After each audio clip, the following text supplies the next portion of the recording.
So ನಾನು ಇಲ್ಲೇನೆ practice ಮಾಡ್ತಾ ಇದ್ದೀನಿ, ರೆಗ್ಯುಲರ್ಲಿ ಪ್ರಾಕ್ಟೀಸ್ ಇದೆ. ಸೊ ನಾನು ಒಂದು 35 ಮಿನಿಟ್ಸ್ ಅಲ್ಲೇ ರೀಚ್ ಆಗಬಹುದು ಅಂತ ಅನ್ಕೊಂಡಿದ್ದೀನಿ.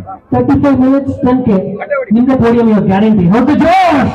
ಯಾ yes a big round of applause. Seriously wow, we have to give a big round of applause. ಎಂತ ಒಳ್ಳೆ ಜಿಂಗತಿಷನ್, ಎಂತ ಒಳ್ಳೆ ಮೋಟಿವೇಶನ್. ಎಸ್ ಸರ್, ನಿಮ್ಮ ಹೆಸರು? ಮಹೇಶ್ವರಪ್ಪ ಅವ್ರು ಎಲ್ಲಿಂದ ಬಂದಿರೋದು? ನ್ಯಾಮತಿ. ಇವತ್ತು ಎಷ್ಟು ಕಿಲೋಮೀಟರ್ ಉಳ್ಳಿಕ್ ಬಂದಿದ್ದೀರಾ? ಎಷ್ಟು ದಿವಸ ನೋಡ್ತೀರಿ? ಅಂದಾಜು ಟೈಮ್ ಇಲ್ಲ, ಓಡ್ತೀವಿ.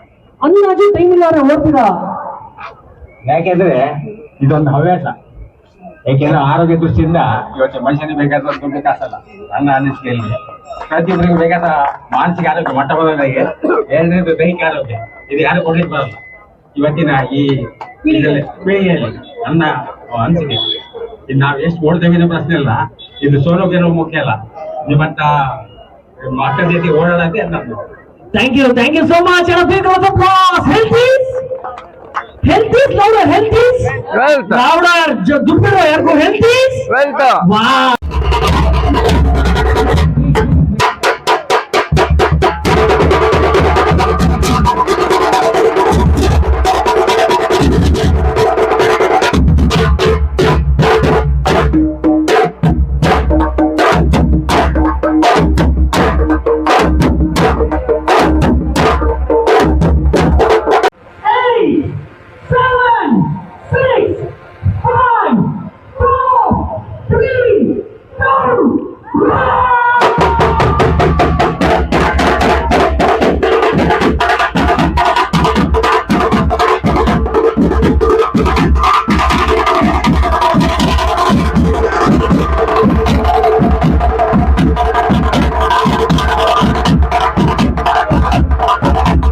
ನಮಸ್ಕಾರ ಸ್ನೇಹಿತರೆ, ನಾನು ನಮ್ಮ ಪರಂಪರೆ ಯೂಟ್ಯೂಬ್ನ ಗುರು ಮಾತಾಡ್ತಾ ಇದ್ದೀನಿ.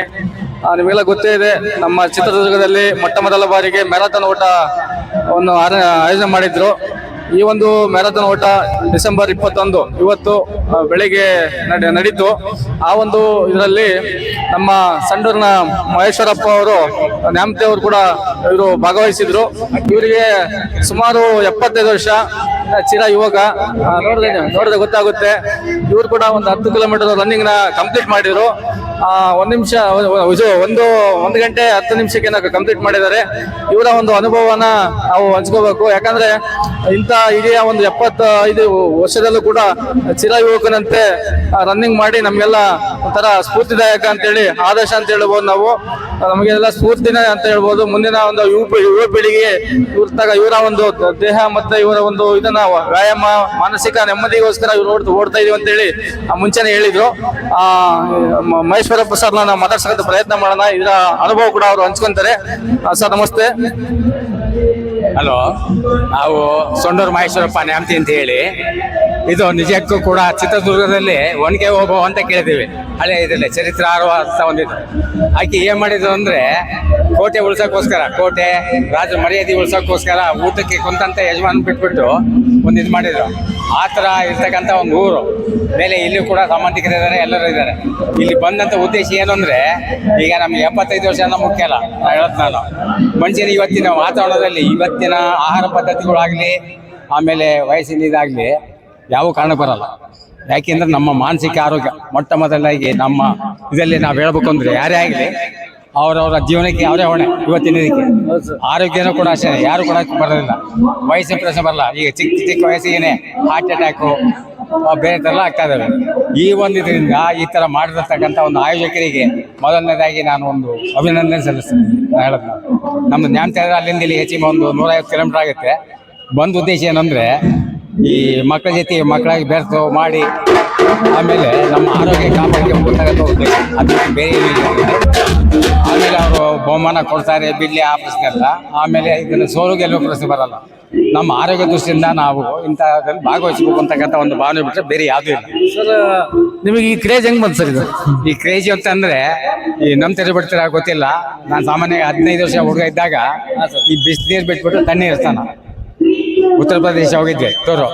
ಅವು ಹೋದಾಗ ಏನಾಯ್ತು ಅಂದ್ರೆ, ಅಲ್ಲಿ ಪೂರ್ತಿ ತಣ್ಣೀರೇ. ಅಯೋಧ್ಯ ಆ ಕಡೆ ವಾಘಾ ಕಡೆ ಎಲ್ಲ ಹೋಗಿ ಬಂದಿವಿ. ಅವಾಗ ಅಲ್ಲಿ ಬಿಸಿನೀರಿಗೆ ಅವತ್ತಿನ ಇದಕ್ಕೆ 82ನಲ್ಲಿ ಹೋಗಿ ಬಂದದ್ದು, ಅಲ್ಲಿ ಆ ಕಡೆ ಉತ್ತರ ಪ್ರದೇಶ. ಅವತ್ತಿನಕ್ಕೆ 5 ರೂಪಾಯಿ ಒಂದು ಬಕೆಟ್ ನೀರು. 5 ರೂಪಾಯಿ ಅಂದ್ರೆ ನಮಗೆ ಇವತ್ತಿನ ಒಂದು 5,000 ಇದ್ದಂಗೆ ಅವತ್ತಿನ ಇದಕ್ಕೆ. ಹಾಗಾಗಿ ಏನು ಮಾಡಿದ್ರೆ ನಾನು ಆ ದುಡ್ಡು ಉಳಿತಾಯ ಮಾಡೋ ಸಲುವಾಗಿ ತಣ್ಣೀರು ಒಂದು ಇದು ಮಾಡ್ಕೊಂಡೆ. ಅದೇ ಒಂದು ಕಂಟಿನ್ಯೂ ಮಾಡ್ಕೊಂಡು ಇವತ್ತು ಕೂಡ ಚಳಿ ಇರಲಿ ಮಳೆ ಇರಲಿ ಆರೋಗ್ಯ ದೃಷ್ಟಿಯಿಂದ ಇದು ಮಾಡ್ಕೊಂಡು ಹೋಗ್ತೇವೆ. ಆಮೇಲೆ ಮಿತಿಯಾದ ಒಂದು ಆಹಾರ ಮೇಲೆ ನಾವು ನ್ಯಾಂತಿ ವ್ಯಾಪಾರಸ್ಥರು ಗೊತ್ತಾ ಸರ್ ಏನೇ ವ್ಯಾಪಾರ ಮಾಡ್ತೀರಾ ಸರ್? ದಿನಸಿ ವ್ಯಾಪಾರ ಮಾಡ್ತಾ ಇದ್ದೀವಿ. ಸಂತೆ ವಾರದಲ್ಲಿ 7 ದಿವಸ ಇದ್ರೆ 8 ಸಂತೆ ಮಾಡುವಂಥ ಒಂದು ಅನುಭವ ಇವತ್ತಿಗೂ ಕೂಡ. ಹೀಗಿರ್ಬೇಕಾದ್ರೆ ಇವಕ್ಕೆ ಆಮೇಲೆ ನಮ್ಮದು ಇನ್ನೊಂದು ಹೇಳ್ಬೇಕು ಅಂದ್ರೆ ಕನ್ನಡ ರಾಜ್ಯೋತ್ಸವ ಇದ್ರ ಬಗ್ಗೆ ಇದೆ, ಅಜೀವ ಸದಸ್ಯತ್ವ ಇದೆ ನ್ಯಾಂತಿಯಲ್ಲಿ. ಕನ್ನಡ ಸಾಹಿತ್ಯ ಪರಿಷತ್ತಿಂದ ಒಂದು ಇದು ಮಾಡಿದ್ದೇವೆ. ಅಲ್ಲೂ ಕೂಡ ಹೆಮ್ಮೆ ಪಡ್ತಾರೆ ನಮ್ಮ ಬಗ್ಗೆ. ಚುಟುಕ ಸಾಹಿತ್ಯ ಅವನ್ನ ಬರ್ತಕ್ಕಂಥ ಇದು ಜೊತೆ ಇವು ಕ್ರೀಡೆ ಇದೆ ಭಾಗವಹಿಸುವಂಥ ಉದ್ದೇಶ ಏನು ಅಂದರೆ ಆರೋಗ್ಯ ಬಗ್ಗೆ. ಈಗ ಆರೋಗ್ಯ ಯಾರು ಕೊಡ್ಲಿಕ್ಕೆ ಬರಲ್ಲ. ಅದೇ ರೋಗ ನೀವು 20 ಅಡಿ ದೂರ ಇದ್ರೂ ಕೂಡ ಬರುತ್ತೆ. ಅದು ಆಗಬಾರ್ದು ಹಿಂದಿನ ಪೀಳಿಗೆಗೆ ಅಂತಕ್ಕಂಥ ಬೇರೆ ಇದೆ. ಸರ್ ಇಂದಿನ ಯುವ ಜನತೆಗೆ ಏನು ಸಲಹೆ ಕೊಡ್ತೀರಾ ಸರ್? ಸಲಹೆ ಅಂತಂದ್ರೆ ಹೇಳಿದ್ನಲ್ಲ, ಆಹಾರ ಪದ್ಧತಿ ಮೊಟ್ಟ ಮೊದಲನೇದಾಗಿ. ಆಮೇಲೆ ಏನೇ ಒಂದು ಮಾಡ್ಬೇಕಾದ್ರೆ ಮಾನಸಿಕ ಆರೋಗ್ಯವನ್ನು ಕಾಪಾಡ್ಕೋಬೇಕು. ಇವತ್ತಿನ ಒತ್ತಡ ಈಗ ನಮ್ಮ ಮನಸ್ಸಿಗೆ ಎಲ್ಲಿದೆ ಅಂದ್ರೆ, ಈಗ ನಾ ಶಿವಮೊಗ್ಗ ಹೋಗ್ಬೇಕಪ್ಪ, ನಾಳೆ ಶಿವಮೊಗ್ಗ ಇರುತ್ತೆ, ಅಷ್ಟು ಸ್ಪೀಡ್ ಇದೆ. ಆಮೇಲೆ ಇವತ್ತಿನ ಇದಕ್ಕೆ ಎಲ್ಲ ಅಪಘಾತಗಳಿಂದ ಹೆಚ್ಚು ಇದಾಕದವೇನ ಸಾಮಾನ್ಯ ಸಾವು ಯಾವೂ ಇಲ್ಲ. ಆಮೇಲೆ ಇನ್ನೊಂದು ಏನು ಹಾರ್ಟ್ ಅಟ್ಯಾಕ್ ಜೊತೆಗೆ ಆಕ್ಸಿಡೆಂಟ್ಗಳು ಎಷ್ಟು ಇದಿದ್ದಾವೆ ಅಂದರೆ, ಆಮೇಲೆ ಜನಸಂಖ್ಯೆನೂ ಜಾಸ್ತಿ ಕಾಲ. ಆಮೇಲೆ ಆಹಾರ ಪದ್ಧತಿಗಳು ಮುಂಚಿನ ಒಂದು ಸಮಾಧಾನ ಶಾಂತಿ ಇಲ್ಲ.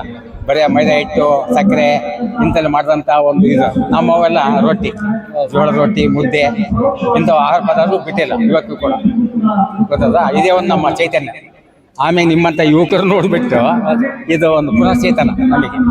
ಇದನ್ನ ಅನುಸರಿಸಿಕೊಂಡು ಹೋದ್ರೆ ಅಷ್ಟು ಒಳ್ಳೇದು ಅಂತಕ್ಕಂಥ ಒಂದು ಭಾವನೆಯನ್ನು ಹೇಳಿ ಥ್ಯಾಂಕ್ ಯು ಸರ್. ತುಂಬಾ ಚೆನ್ನಾಗಿ ಮಾತಾಡಿದ್ರಿ.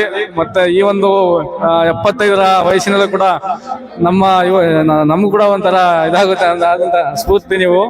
ಹಾಗೇನೆ ಇವತ್ತಿನ ದಿನಗಳಲ್ಲಿ ಮಾನಸಿಕ ನೆಮ್ಮದಿ ಬೇಕಂತೇಳಿ ಹೇಳಿದ್ರಿ, ಅದು ನಿಜ. ಎಲ್ರಿಗೂ ಹೌದು, ದುಡ್ಡು ಕಾಸು ದುಡಿಬಹುದು, ಆದ್ರೆ ದೈಹಿಕ ಶಕ್ತಿ ಅಂದ್ರೆ ನಿಮ್ಮ ಇದರಿಂದ ದೈಹಿಕ ಶಕ್ತಿ ಇತ್ತು ಮುಂಚೆ. ಈಗ ಮಾನಸಿಕ ಆರೋಗ್ಯ ಚೆನ್ನಾಗಿರ್ಬೇಕು. ಈಗ ಇವತ್ತೇನಾಗಿದೆ ಅಂದ್ರೆ ದೈಹಿಕ ಶಕ್ತಿ ಇಲ್ಲ ಸರ್. ದೈಹಿಕವಾಗಿ ಮನುಷ್ಯನ ಕೆಲಸ ಮಾಡ್ತಾ ಇಲ್ಲ. ಎಲ್ಲ ಮಾನಸಿಕ ಸ್ಟ್ರೆಸ್ ಜಾಸ್ತಿ. 10 ಕಿಲೋಮೀಟರ್ ಓಡೋದು ಕೂಡ ಇನ್ನು ಆರಾಮ ಓಡಾಡ್ತಾರೆ. ಯಾವೊಂದು ಏದುಸ್ ಇಲ್ಲ, ಏನಿಲ್ಲ. ಆಮೇಲೆ BP ಶುಗರ್ ಕೇಳಿದ್ರು, ಎಂಜಾಯ್ ಮಾಡಿ ಕೇಳ್ಬೇಕಾರೆ ಯಾವ ಇಲ್ಲ ಹಾಗಂದ್ರೆ ಏನು ಕೇಳಿದ್ವಿ. Okay, thank you. ಇವರು ಕೂಡ 82 ವರ್ಷ, ಇವರು ಕೂಡ ನ್ಯಾಂತಿಯ ಈ ದಾವಣಗೆರೆ ಅವ್ರಲ್ಲ. ನಮಸ್ಕಾರ ಸ್ನೇಹಿತರೆ. ಮತ್ತೊಬ್ಬ ಹಿರಿಯ ವ್ಯಕ್ತಿ ನಮ್ಮ ಜೊತೆಯಲ್ಲಿ ಇದ್ದಾರೆ, ಗುರುಶಾಂತಪ್ಪ ಅಂತ ಹೇಳಿ. ಅವ್ರು ಕೂಡ ಈ ಒಂದು ಮ್ಯಾರಥಾನ್ ಓಟದಲ್ಲಿ 10 ಕಿಲೋಮೀಟರ್ ರನ್ನಿಂಗ್ ಓಡಿದ್ದಾರೆ. ಅವರು ರನ್ನಿಂಗ್ ಓಡಿದ್ರಿಂದ ನಮಗೆ ಒಂಥರ ಆಶ್ಚರ್ಯ ಆಗುತ್ತೆ ನೋಡಿದ್ರೆ. ಆದರೆ ನಿಜವಾಗ್ಲೂ ಅವರು ರನ್ನಿಂಗ್ನ ಕಂಪ್ಲೀಟ್ ಮಾಡಿದ್ದಾರೆ. ಇವರಿಗೆ ಸುಮಾರು 82 ವರ್ಷ. ನೋಡಿ ಯಾವ ಥರ ಒಂದು ಆರೋಗ್ಯವನ್ನು ಕಾಪಾಡ್ಕೊಂಡಿದ್ದಾರೆ. ಈ ಒಂದು ಇದ್ರ ಬಗ್ಗೆ ಗುರುಶಾಂತಪ್ಪ ಸರ್ ನಾವು ಮಾತಾಡ್ಸೋಣ. ಈ ಒಂದು ಆರೋಗ್ಯದ ಗುಟ್ಟು ಹೆಂಗ್ ಸರ್ ನಿಮ್ದು? ಯಾವ ಥರ ಕಾಪಾಡಿದ್ದಾರೆ ಆರೋಗ್ಯ?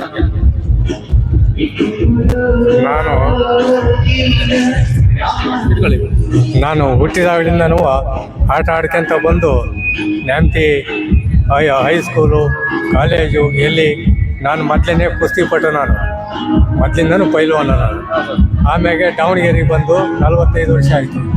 2011ನೇ ಇಸ್ವಿಯಿಂದನೂ ಈಗ ನಾನು ಲಾಂಗ್ ಜಂಪು, ಟ್ರಿಪಲ್ ಜಂಪು, ಯಾಮರ್ತು ಇವು 3 ನನ್ನ ಆಟಗಳು. ಇದು ಸೈಡ್ ಇದೆ.